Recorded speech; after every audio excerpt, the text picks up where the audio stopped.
लवकुश,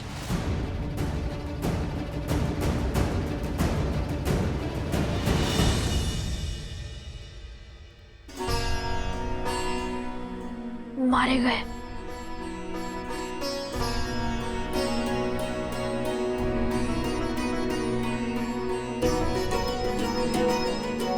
बच गए, किंतु क्या ये माता के अंतिम दर्शन है?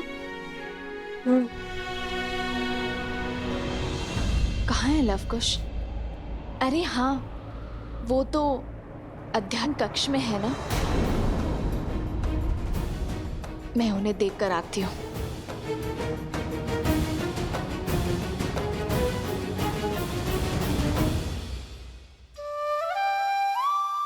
बाल बाल बचा, भी इसी क्षण निकल जाता हूँ, अन्यथा ये सियाराम के लाल मुझे पुनः फंसा देंगे। क्या बात है, आज इस समय रामायण अध्ययन का विचार कैसे आया? रामायण रामायण तो एक भाव है माता, कभी भी खर कर जाता है। मन में जो प्रश्न व्याकुल किए हुए थे, उन्हें का उत्तर ढूंढ रहे थे। कैसा प्रश्न?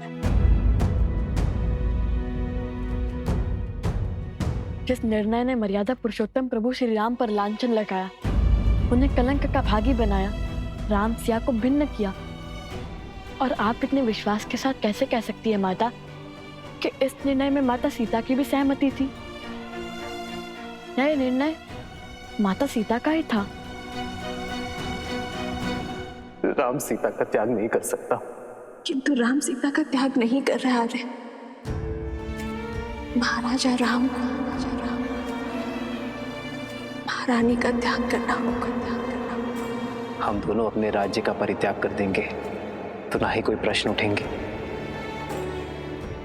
और ना ही कोई उत्तर की अपेक्षा करेंगे। हम दोनों नहीं, केवल मैं आ रहे हूं, जिसने रामायण को ध्यान से पढ़ा है, उसके हर एक शब्द को समझा है, उसे इतना भान तो होना ही चाहिए। रामायण जैसे महाकाव्य को पढ़कर भी जो श्री राम और सीता को ना समझ पाया, तो वो तो अभागा हुआ ना। जो श्री राम पर संदेह करते हैं, वो ये भूल जाते हैं कि श्री राम ने जो भी किया, वो अपने दायित्व के निर्वहन के लिए किया, एक राजा होने का कर्तव्य निभाने के लिए किया। सिया राम एक दूसरे से दूर हुए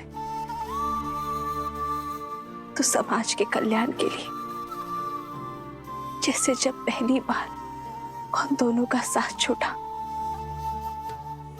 तब संसार ने रावण जैसे पापी दुष्ट से मुक्ति पाई।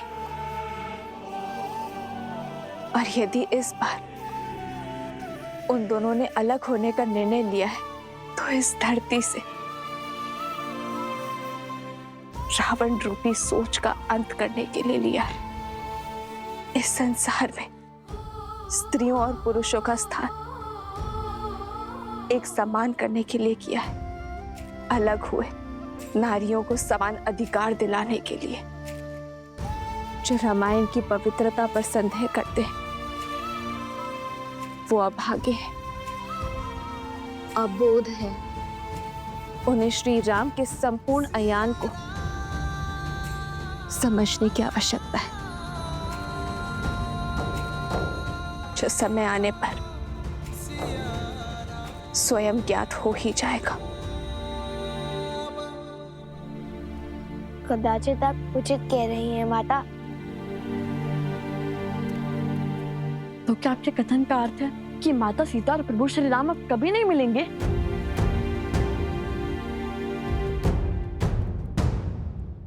नियति चाहे जितना चाह ले, धरती को आकाश से दूर करने का,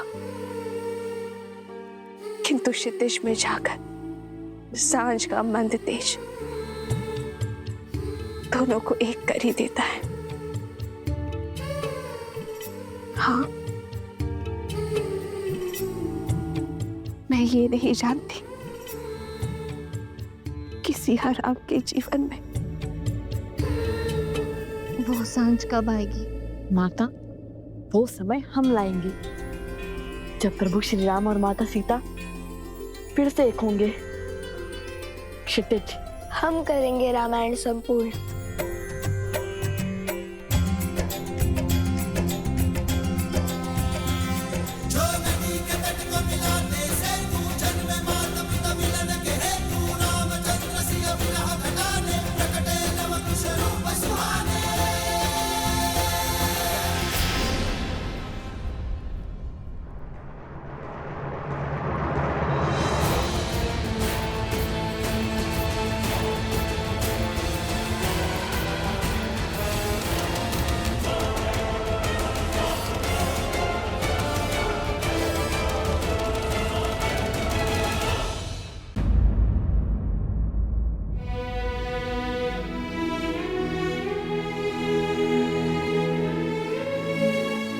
नहीं प्रभु, मैं वचनबद्ध हूं प्रभु।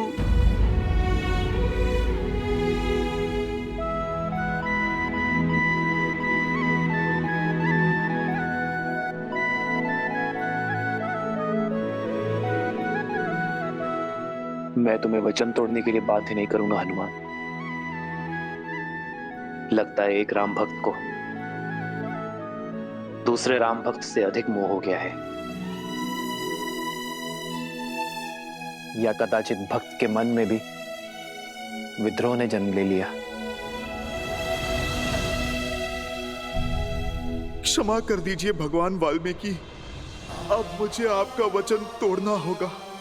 मुझे हर पाप का दंश स्वीकार है, किंतु पिता के हाथों पुत्र की मृत्यु होते देखने का महापाप नहीं।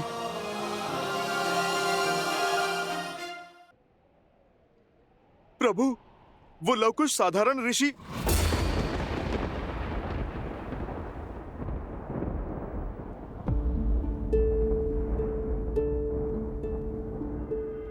मैं सब समझ गया, अब और कुछ कहने की आवश्यकता नहीं है। वचन से बंधे हो इसलिए अब तक मौन थे, तो अब भी कुछ मत कहो हनुमान। इस संसार में वचन से बड़ा और कुछ नहीं। किंतु प्रभु, आपका जानना आवश्यक है। प्रभु, वो बालक यहाँ है। हम लौट आए।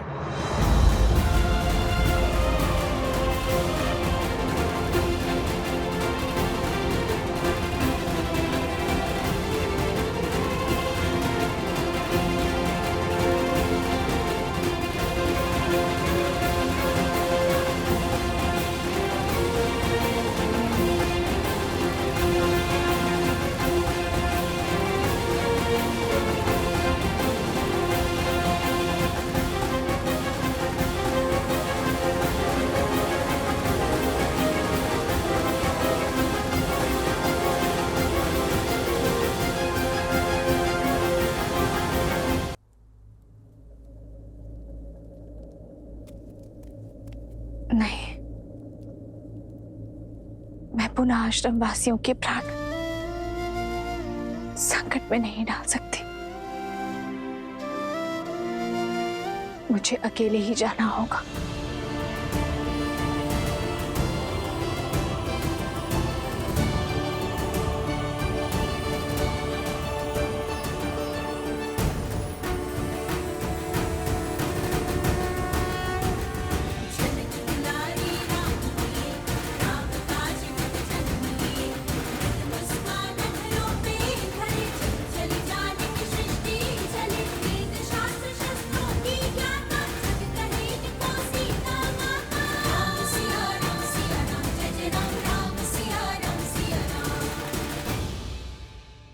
लवकुश, आपने अपनी माता को सत्य बताया? मुख से तो नहीं कहा, किंतु संकेत अवश्य दे दिया हनुमान जी। श्री राम और माता सीता के संबंध पर अटूट विश्वास रखती है हमारी माता।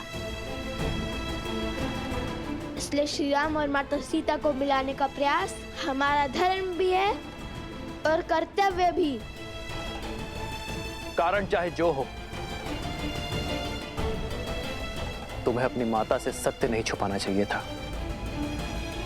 जितना हमने अपनी माता के जीवन को समझा है, यदि उन्हें सत्य का भान होता तो कदाचित हमें युद्ध से रोक सकती थी, किंतु हमारा उद्देश्य समझकर, हमारा लक्ष्य जानकर वे हमारा साथ ही देती। तन और मन दोनों से आपसे युद्ध करने की दस्सत है श्री राम।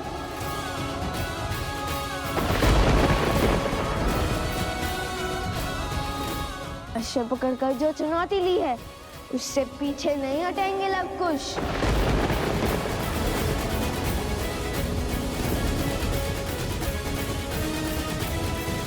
जैसी तुम्हारी इच्छा। मैंने हर धर्म का पालन किया ताकि तुम दोनों को इस युद्ध की अग्नि में जलने से रोक सकूं। और यदि युद्ध करने की ही मंशा है तुम्हारी तो तथास्तु।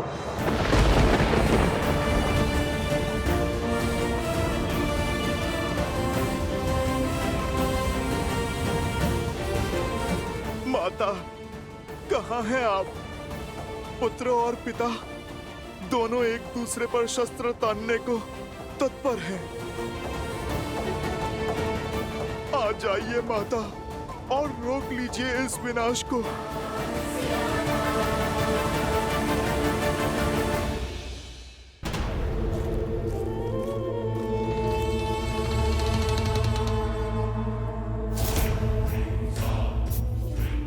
आओ सीता आओ, चली आओ अपनी मृत्यु के पीछे।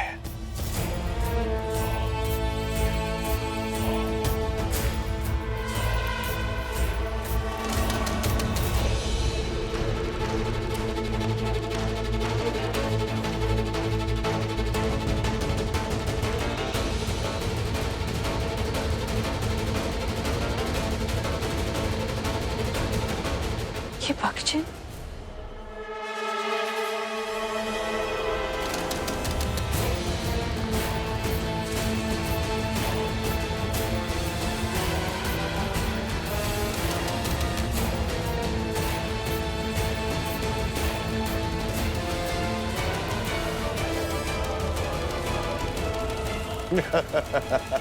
अद्भुत! शक्ति को युक्ति से काटा है तुमने शूर्पणखा। क्या योजना बनाई है सीता को राम और लवकुश के युद्ध से दूर ले जाने की?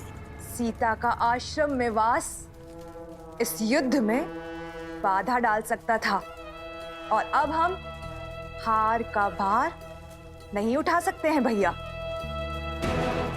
अब जब राम लवकुश पर अस्त्र चलाएगा और जब लवकुश उसके वार का प्रतिकार देंगे और तब उस क्षण का साक्षी समस्त त्रिलोक बनेगा और ऐसे में ये बात सीता तक ना पहुंचे, ये तो असंभव है।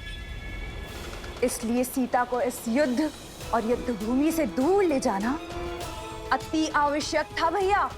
और वचन से बंधा वो हनुमान चाह कर भी अपना मुख नहीं खोल पाएगा और चुपचाप इस विनाश का स्वांग देखता रहेगा।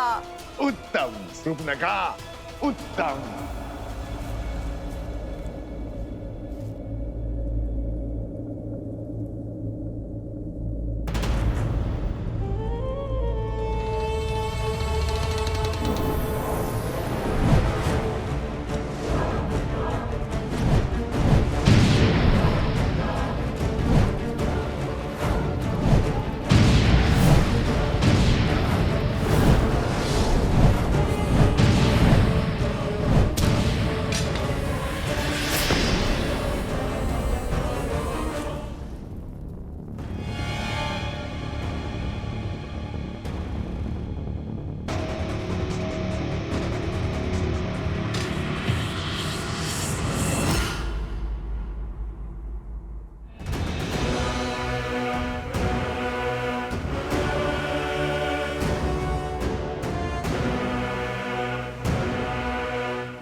सीता से मेरी शत्रुता बहुत वर्षों पुरानी है।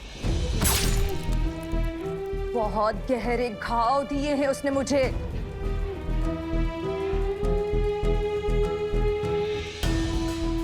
आज मैं उससे अपनी हर पीड़ा, हर दुख, हर कष्ट का प्रतिशोध लूंगी।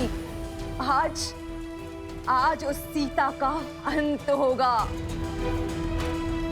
एक साधारण सी स्त्री होकर भी मेरी माया को हराया उसने। मेरे तिरस्कार का कारण बनी वो। मेरे कुल को लील गई और मेरे भ्राता को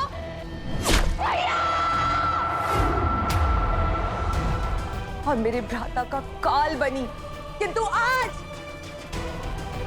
आज मैं उन सब का प्रतिशोध लूंगी। आज उसकी मृत्यु के साथ हमारी इस शत्रुता के अध्याय का भी अंत होगा।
श्री राम।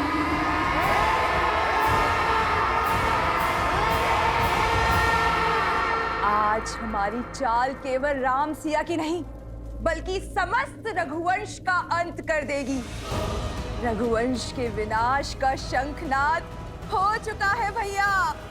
और अंत के इस अध्याय का आरंभ हो चुका है।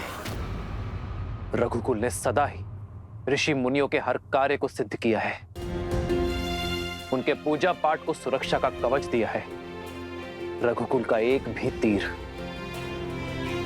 किसी ऋषि के विरुद्ध नहीं चला है। किसी मुनि के तन को छलनी नहीं किया है।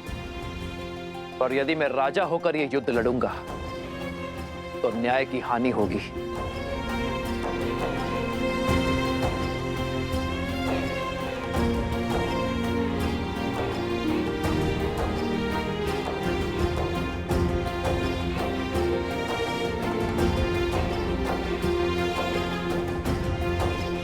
प्रभु, ये क्या कर रहे हैं आप?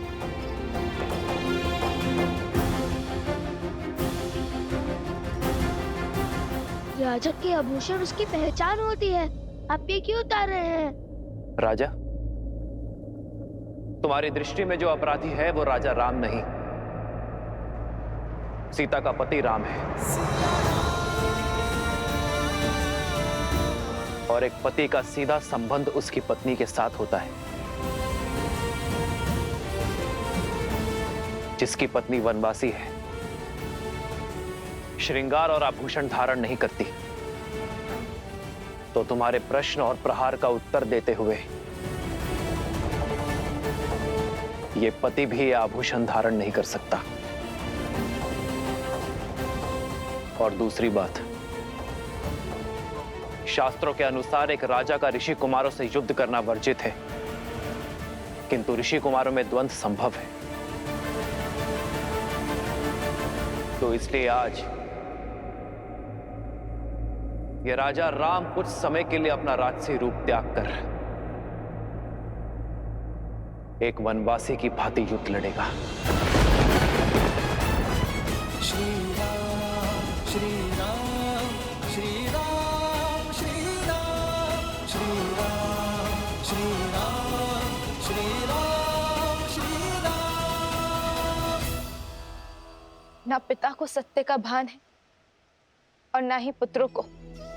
पिता को ये नहीं पता कि वो अपने ही वंश को लील रहे हैं और पुत्रों को ये आभास नहीं है कि वो जिन पर बाण ताने खड़े हैं वो उनके ही पिता हैं।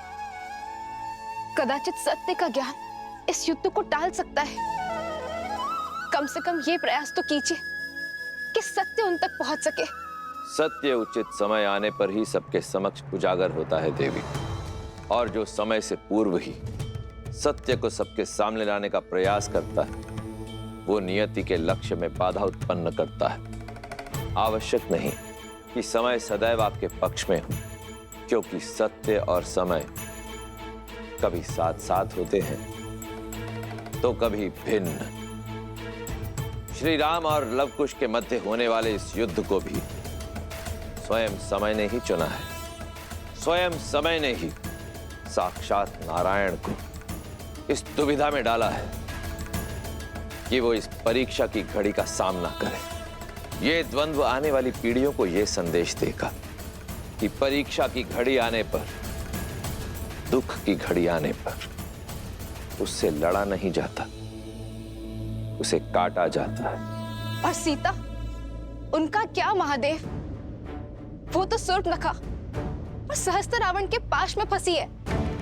कहीं जो काम शक्ति नहीं कर पाई वो युक्ति ना कर दे। नहीं नहीं महादेव, सीता को कुछ नहीं होना चाहिए।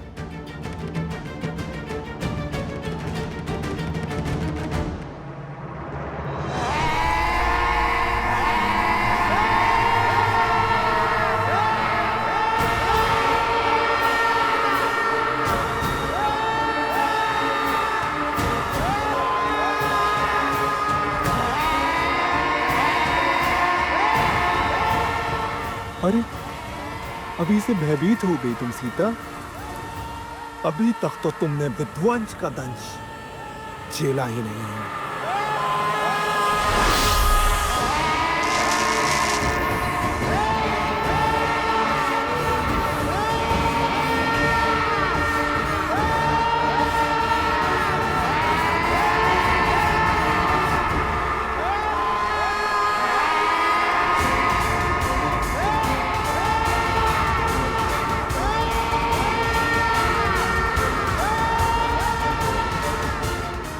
डालो बानासुर, अंत कर दो इस सीता का। इसके साथ ही रामायण की गाथा और उसकी संपूर्णता की कथा का अंत हो जाएगा भैया।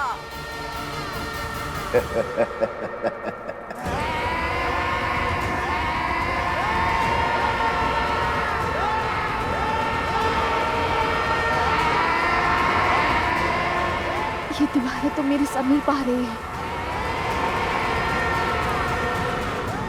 हे गौरी माँ, मुझे अपनी शरण दे, मेरी सहायता कीजिए गौरी माँ।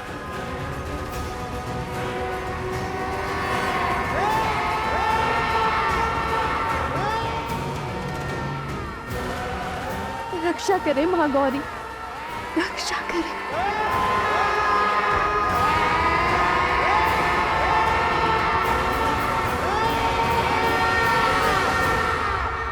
महादेव, महादेव, अब मेरी पुकार हो रही है।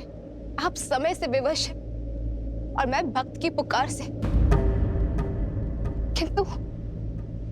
किंतु मैं क्या करूं? समय आ गया है देवी, जब आपको अपने समक्ष झांक कर देखना होगा, आत्मनिरीक्षण करना होगा। यही समय की मांग है, आपके लिए भी और देवी सीता के लिए भी। मैं कुछ समझी नहीं। भूल रही हैं आप, गौरी का एक दूसरा रूप भी है, जिससे साक्षात काल, महाकाल दोनों भयभीत रहते हैं।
हाँ सम्मा, ये नहीं हो सकता,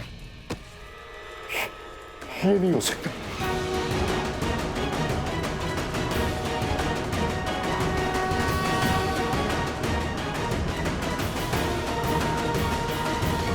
किस चिंता में पड़ गए आप भैया? क्या हो गया आपको? सीता के पीछे देखो, कौन है वो? कहीं कोई नहीं है भैया।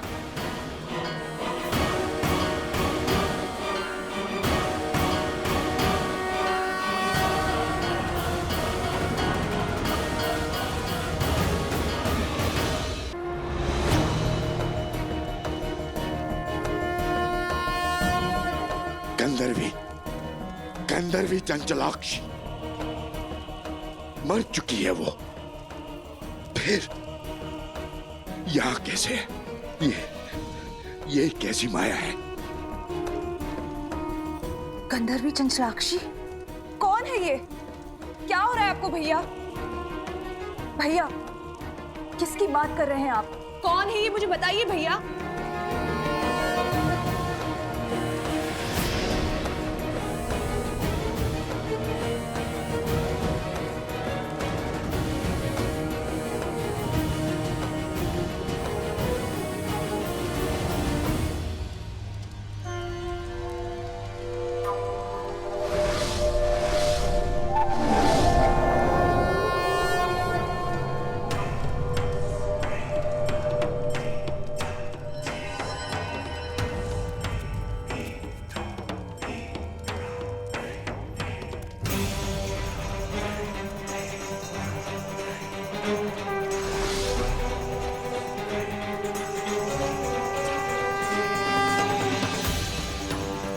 असंभव,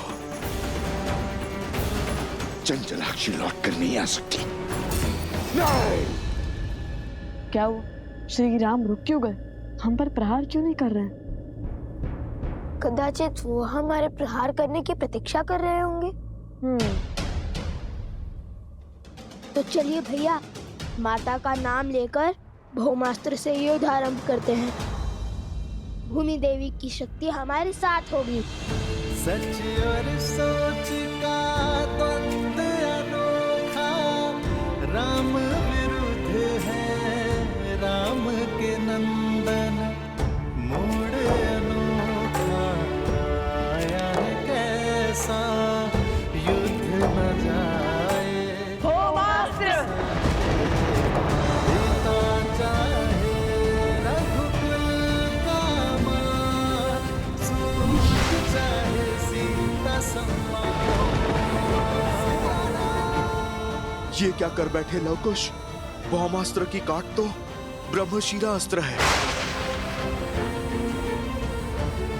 और यदि प्रभु ने ब्रह्मशिरा का आवाहन किया तो लवकुश का ही नहीं, बहुत से जीवों का संहार होगा।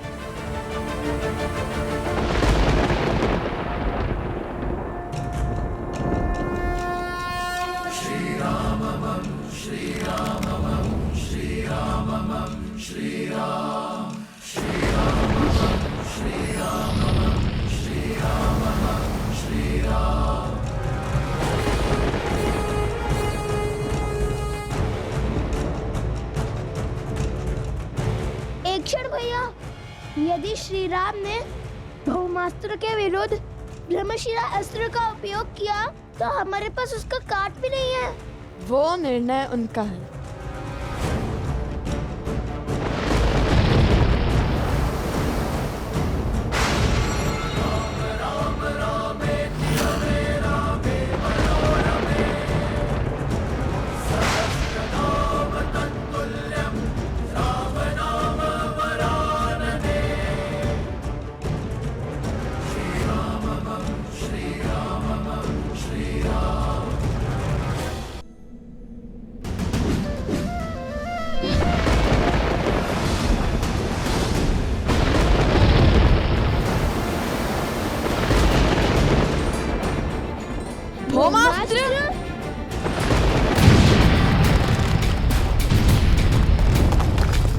श्री रामचंद्र कृपालु भजुमन, हरण भव भय दारुण।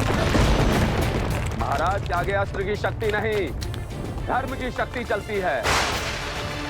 अस्त्र चाहे कोई भी हो, महाराज के तप और त्याग के कारण हर अस्त्र की शक्ति 100 गुना बढ़ जाती है।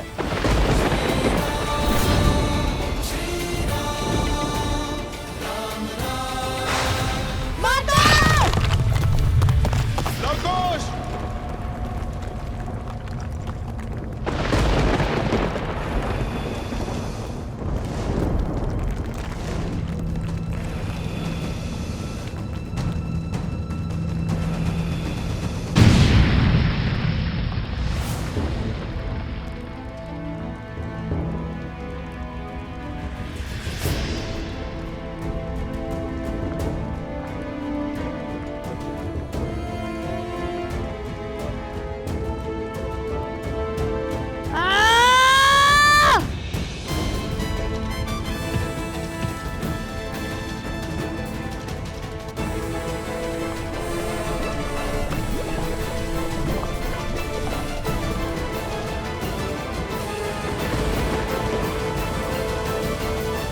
प्रभु आप रुक जाइए, मत कीजिए ये अनर्थ। मेरे पास रुकने का कोई कारण नहीं है हनुमान। ये दो बालक अयोध्या के मान सम्मान को ध्वस्त कर रहे हैं, रामराज्य के स्वप्न का संहार कर रहे हैं। प्रभु, मैं भगवान वाल्मीकि के वचन से बंधा हूं, इसीलिए मैं आपको सत्य नहीं बता सकता, किंतु मैं आपको अवश्य इतना कह सकता हूं, ये जो घट रहा है उचित नहीं है प्रभु।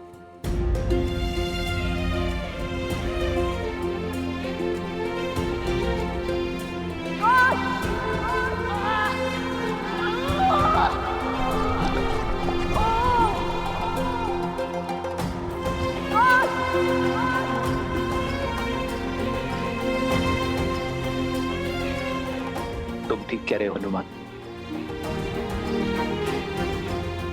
जो हो रहा है उचित नहीं हो रहा है, किंतु मैंने लव कुश को अनेकों अवसर दिए। मैं नहीं जानता भविष्य के गर्भ में क्या छुपा है। मैं नहीं जानता कि लव कुश के भाग्य में जीवन है या मृत्यु, किंतु ये इनके स्वयं के कर्म है जिसका फल उन्हें भोगना ही होगा।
कुछ कीजिए भैया, अन्यथा हमारा एकमात्र सेवक भी स्वाहा हो जाएगा।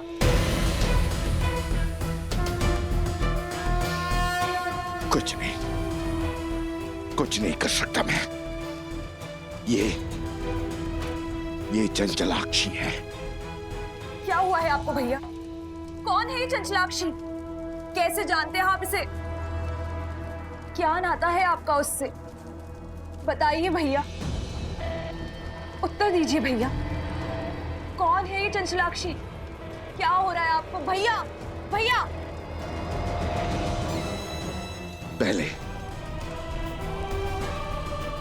पहले बानासुर को बचाना होगा। यदि सीता को मेरा सत्य पता चला तो वो मेरी मृत्यु का भेद भी जान जाएगी।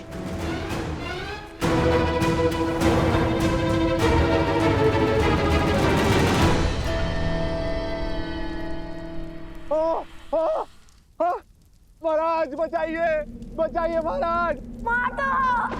माता!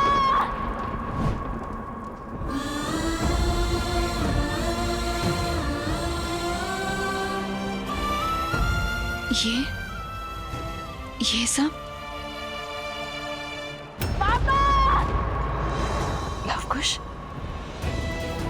लवकुश, लवकुश, कहाँ हो तुम? कहाँ है लवकुश? लवकुश!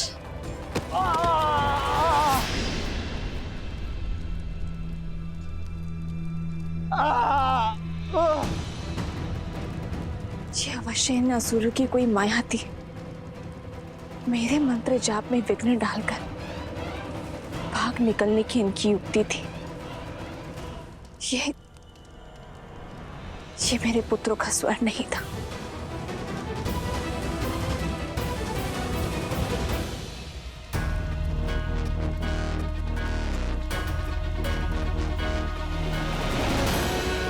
रुक जाओ दुष्ट!